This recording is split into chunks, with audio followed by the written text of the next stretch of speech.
What do digital nomads even do? So many people are unaware of all the different careers and businesses that you can build completely remotely. So I wanted to ask some people that are staying here at Chiang Mai, which is where I've been staying in Chiang Mai, Thailand, what they do for work that allows them to live anywhere in the world and make a full-time income to support themselves online. As always, leave questions below and I'll make sure to answer them. But first, give this video a big thumbs up, hit subscribe if you haven't already, connect with me on Instagram and TikTok. But yeah, let's go see what these digital nomads do.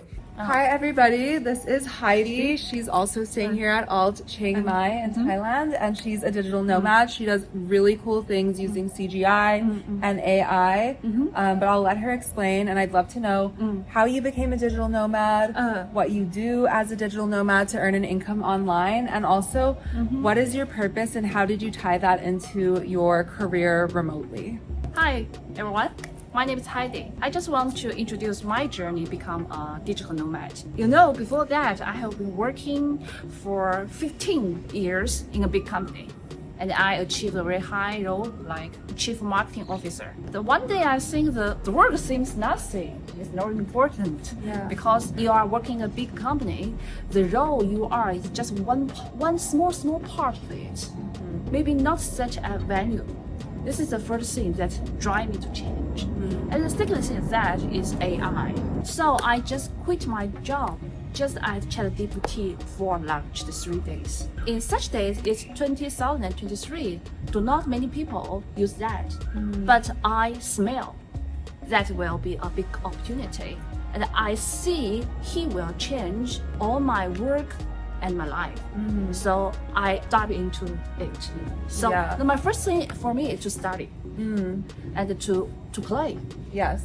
And then I found maybe I can combine my professional background to AI because I'm a marketing expertise. So I know all the marketing content, product package, design, and the social media content, all of it can be reduced by AI. So that's what I'm research and study. So how I do it by 3 ways. The first, I become an AI blogger. I do it very quickly in China and maybe achieve more top. I use AI, I have many platforms, but I do it all by myself. And second, I have a small company that do some traditional marketing service. But all I work, the knowledge behind is I use AI for design, I use AI for content. The second thing is I become all of it into a lesson course to teach the company how to use that because they do not have time to start to research. That's the work I do for them. So this makes me feel very creative and productive. And this life is what I want to. Yes. I think it's very interesting, and I come here Chiang Mai and to see such beautiful Natasha give me many inspiration. Thank you. I think you said a few really important things in your journey. One, ChatGPT was released for 3 days and she just took the risk to quit her job because she knew that there was a huge opportunity with ChatGPT. And then another thing is Heidi combined your skills with what was coming out and the tools that were coming out, which is AI. So that is so important. And I love that you said that because it's so important to take the skills that you already have now and create something new that can be remote because oftentimes people are looking for an exact business model or an exact place to plug themselves into when in reality it's all creation and creating something new, and that is kind of how you expand and you also live your purpose that way because you're combining what you're passionate about, what you're good at. Welcome to Thailand with also what is new and innovative like AI. So thank you so much for sharing that. Thank you. I'm here with Sonia. Sonia's from Cologne, Germany, but she's a digital nomad. And we were just talking about what she does for work and her business. I'd love to hear more about it. So how did you get into digital nomading and how did you start your business? Yeah, actually, what I do now, just to make this clear, I am building up my own marketing agency right now. I'm really into a niche. Yes. I work with veterinarians And I got into the digital nomad life because I always had this idea of working remotely and be independent where I want to work. I didn't have this whole vision of traveling the world. Yeah. It kind of happened to me, Yeah. but I liked to travel before because I had traveled through Europe because we had a camper van, and so we traveled Europe. Since 3 years now, I have my agency and building it up, and I can work remotely, and I do all the online marketing. Yeah. And this is how I got into a digital nomad life. That's amazing. A lot of times it's not about like, oh, I want to travel the world, but it's just like working remotely and being on your own terms and making your own schedule is what really is so incredible about being a digital nomad, and then traveling is like a plus on top of that. Exactly. And so do you feel like you're living your purpose with what you're doing, or just overall your lifestyle? Well, I'm not sure yet.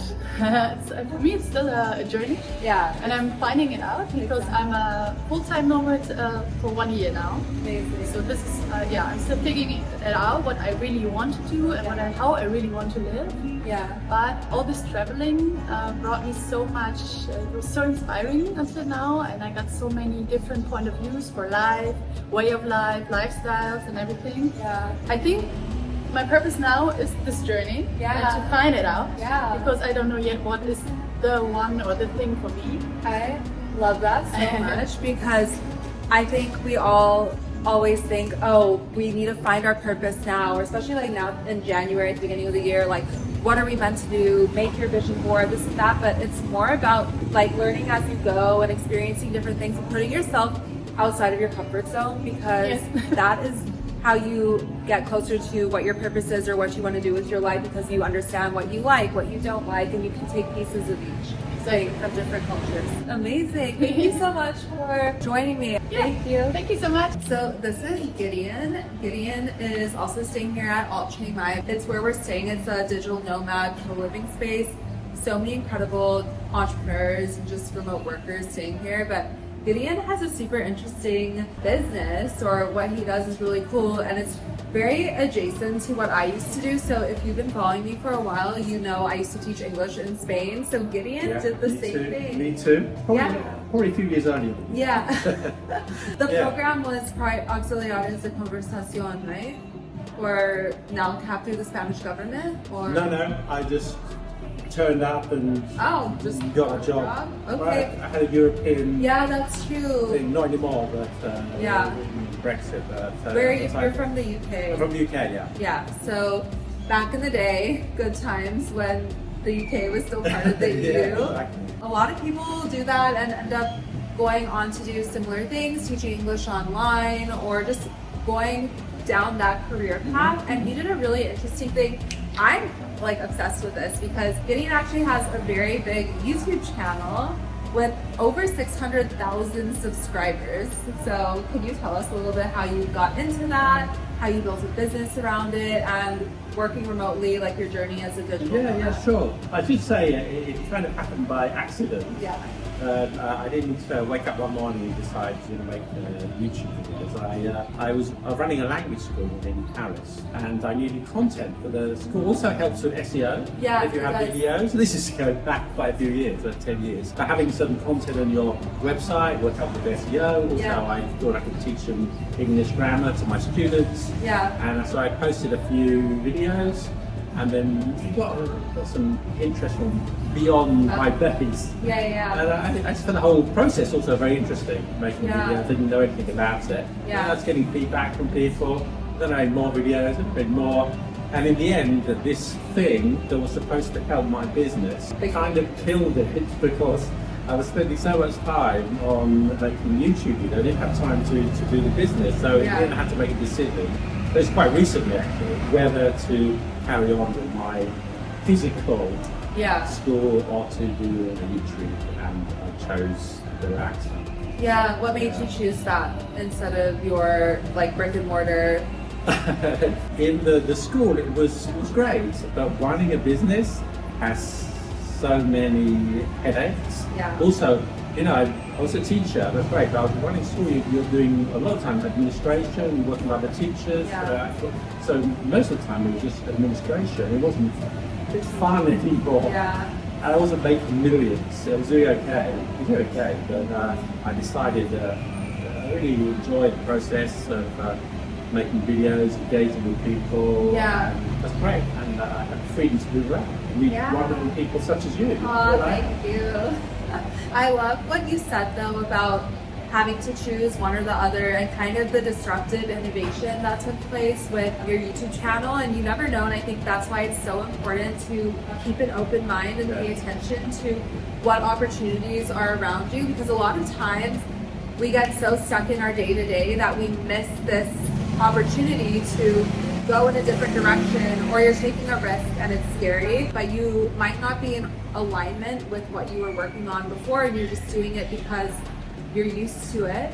But if you kind of pay attention to where your life is going and kind of surrender to the next step, it could open up a whole new world. Kind of like what you're doing. Like, how long have you been digital nomading, or how long are you here in Chiang Mai? Well, I was here a few months ago in March. This is my second time in Chiang Mai, but really closed my business down only very recently. Oh my gosh, like in the past year or the past few This months. summer. Oh wow. And you Yeah. had it for 15 years, right? I'm doing the, yeah, but I've been doing most for the last couple of years, mostly YouTube and but really I feel I have to make a decision. Yeah. It's interesting what you said. Expect the unexpected. I think that's really good to keep an open mind. Yeah. Especially with technology, you never know which way it's going to go. Yeah. Because I studied many years ago at university, history and sociology, and I ended up working first in IT, and then making videos.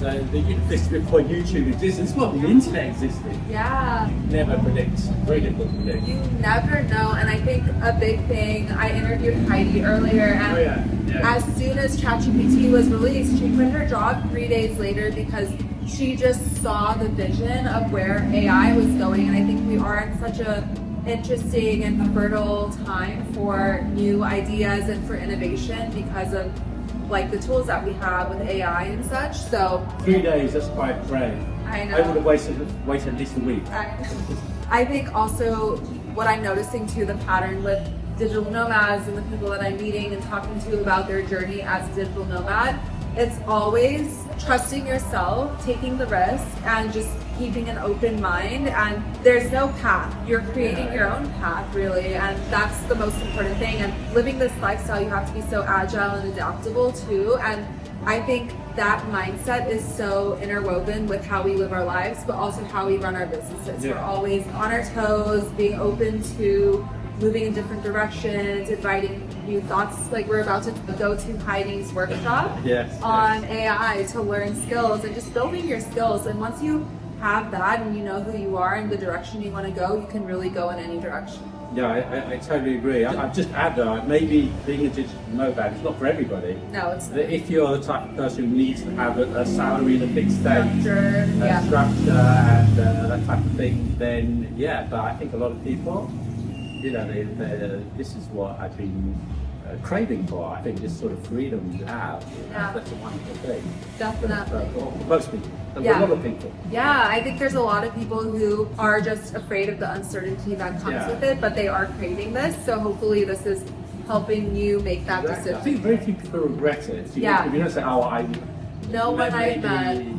temporarily, if you have a bad experience, but Yeah. generally it works out in the end. Yeah, I think that more people regret not doing it than they do doing it because you're just gaining so much experience by living. I think you mentioned that you had some troubles as well along the way. It's difficult. You get over them. Yeah, absolutely. Like I've been in and out of digital nomading for almost 7 or 8 years now, and I think every time that I've done it, it's opened my mind and helped me grow in the direction that I actually want to go so much more than staying in one place and just being in that routine. So thank you. Yeah, thank you. My pleasure. Hi. So this is Alina, and we actually met also at Alt Co-Living, and she's digital nomading with her husband Peyton, who's not here. But I wanted to ask you, as a digital nomad, you've been doing this for about a month now, but she's going to be doing this for 2 years. Yeah. What is your career path and goals, and where are you at, and just how are you getting started with all of this? Yeah, so currently I'm a writer on Substack. I have a background in psychology, so I really love learning about personal development, just becoming everything that you need to be, and that transformation attracting the best things in life. So yeah, I want to create a community that guides people through that process of developing their inner voice, becoming more confident and grounded within themselves, and that kind of expanding into their external world. Yes, and we've been hanging out for like the past few weeks so much, and she is such a light, and your mind and just the way you think and go about life and everything. You and also Peyton, her husband, they both are just incredible. So I have no doubt that this is gonna materialize very quickly, and I'm so excited. Peyton is like an online fitness coach as well, and he does a lot of personal development too. So just as a couple, what a powerful couple, mentally and just agile and everything. So cool to have met you and Peyton, and yeah, it's been a great experience. I've just been meeting so many incredible people, doing and building out of nothing. Like we're literally building online, and just like thoughts become things and all of that. Totally. So It's so cool to see everybody kind of grow and expand their businesses, that they came here just like having so many questions, and now there's so much clarity. So absolutely. Thank you so much. yeah, thank you. I hope you found all of these interviews really insightful. Like I said, if you have any questions, leave them below. But I think a similar pattern with all of these people is that they really are living their purpose, and they really innovated based on that. So if you feel pulled to a certain industry or serving people in a certain way, there's a reason for that. And there doesn't have to be an exact business model to copy. You can really make it your own. But I also am starting a membership for women. So you can join the waitlist if it's not out yet, but I'll have it linked in the description. It's called the Alignment Lounge, and this is for women who want to build their careers remotely, or just live this kind of lifestyle where you are waking up every day, doing what you love wherever you want. I'm so grateful I get to live this life, and also I'm surrounded by others who do the same. So make sure you join the waitlist, and I will see you guys in the next one. Bye.